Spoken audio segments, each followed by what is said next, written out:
So unfortunately or fortunately, we see a fair bit of this, especially, I see a fair bit of these situations where someone has punched a wall. I become of the thinking that I'm not sure people are punching the wall. Maybe they're punching each other and they don't want to tell people. But anyway, it says on the request form they punched the wall, right?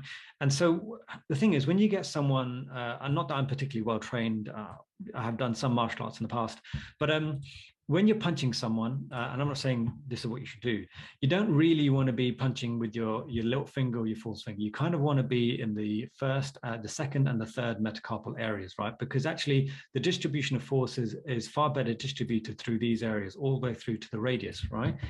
If you kind of go down this area, first of all, you've got a bit of an angulation to go through where the forces will actually go the other way, and you don't have much force to go along the ulnar either. So if you're going to punch someone, you're going to be punching someone with these 2 to 3 knuckles over here, not with these ones. So unfortunately, you get people who, for whatever reason, have punched something or someone haven't done it quite, I don't want to say the correct way. I don't know. In a way that would result in less detriment to themselves, I suppose. And so what you end up getting is like these fractures around the base of the 5th or the 4th or the necks of the 5th and the 4th. So if you looked at nothing else on an X-ray, then I would highly recommend that you look at these areas, only the high yield areas when you've got people who punched walls or punched anything. So when you zoom into this particular area over here, again, you can see a radiolucent line that is sitting within the region of the neck of that 5th metacarpal. So again, fracture vessel, how do we know? So you can see over here maybe that there's this radiolucency just over here. But if you kind of zoom in closer, which is what I'll do for you guys now, there's very obvious sclerosis as you come up closer and closer. That could be normal trabeculation, it could be a vessel, but it's not going to be a fracture. But when you come up to this radiolucency over here, which is what I'll do is just zoom in again. So zoom.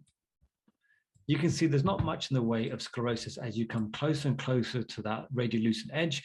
You can see a bit of a discrepancy, and you can also see the discrepancy going all the way across like so and all the way across like so. So this is going to be a fracture, a very, very common place to get a fracture.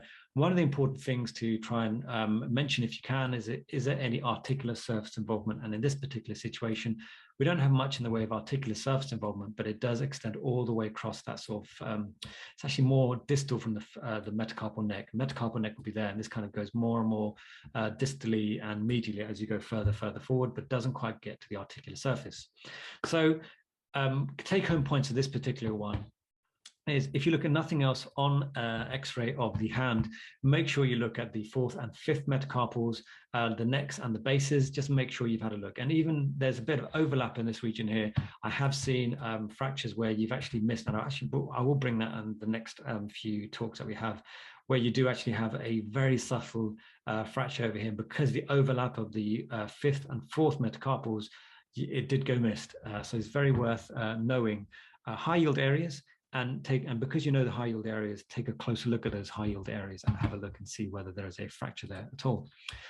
Okay.